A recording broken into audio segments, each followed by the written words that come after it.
James. I wanted to leave you some feedback on essay, your rough draft, excuse me. I think that you have a good start here. Um, there are some things here and there that I want to talk to you about. First off, remember to include your header up here in the upper right hand corner. I like the way that you start this. That you directly reference to the phrase that's in the image, and it would be hard for me to believe that any American living in the 21st century that's old enough to know and be aware of the political environment would not immediately know who is saying this line. And so I like that you say that this is typically meant as a positive, but you are instead showing that the viewer is supposed to recognize that this is one of Trump's, I don't know, stretches, one of his exaggerations. He speaks in hyperbole at all times, and this is just one example of that.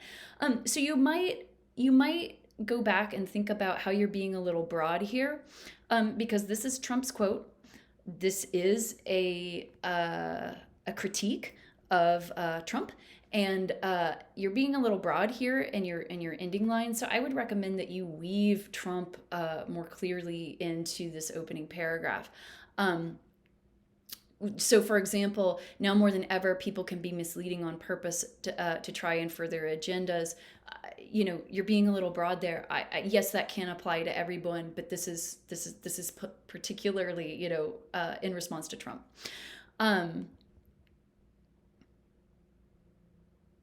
So I some of your description is working well, but I feel like the organization in some places could be stronger, and I feel like there's certain things that should probably be addressed that you've left out.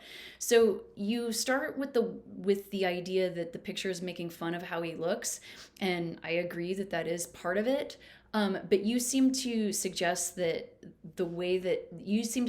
his appearance is the most important criticism, just in the way that you've placed it. But I would argue that this is really the most important criticism. In addition, I would. So actually, let me back up. Let's start with that. So if this is the most important, criticism of the image, I would explore this idea more.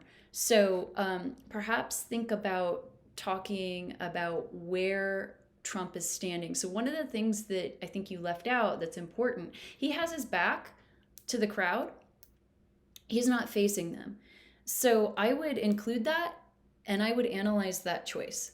In addition, I would analyze the expression that he has on his face, because you talked about the expressions of the people in the crowd, but you didn't talk about his face. So, we talked in class in terms of talking about composition. We talked about what's in the foreground and what's in the background. That might be one of the ways that you can organize this more clearly, by talking about what's in the foreground first, and then pivoting to talking about what's in the background. Think about where the artist positioned Trump in the frame, right? He's got Trump dead center. So your eye is supposed to go right there. You could also think about how the artist is using color or lack of color to draw your eye in. I would go into this more, right? So there's a reason why the author made this note about Trump's hands being too small, right? So he is talking about specific things that Trump has talked about in the public in the past, just like that quote is.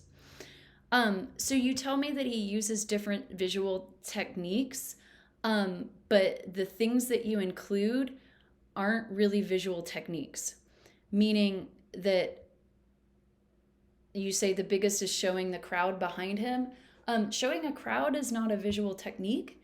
So I recommend using the specific techniques that we talked about in class last week, such as the use of light and color, the use of line, the use of composition, things like that. So if you're going to talk about visual techniques, you need to actually mention the techniques.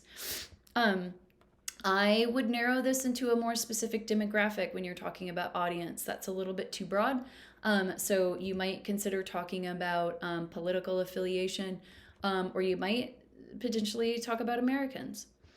Um,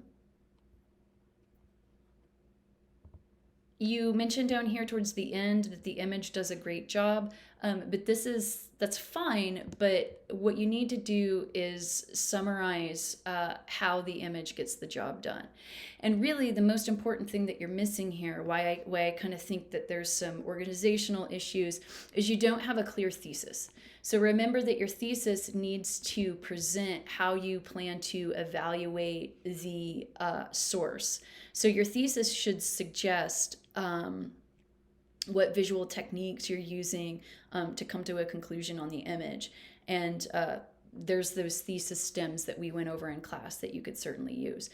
So it's a good start. I would still consider it a rough draft in that it's got some organizational issues that need to be addressed along with a clear thesis statement. But I think if you address those things along with clearly identifying your visual techniques, I think it could get there. All right, thanks.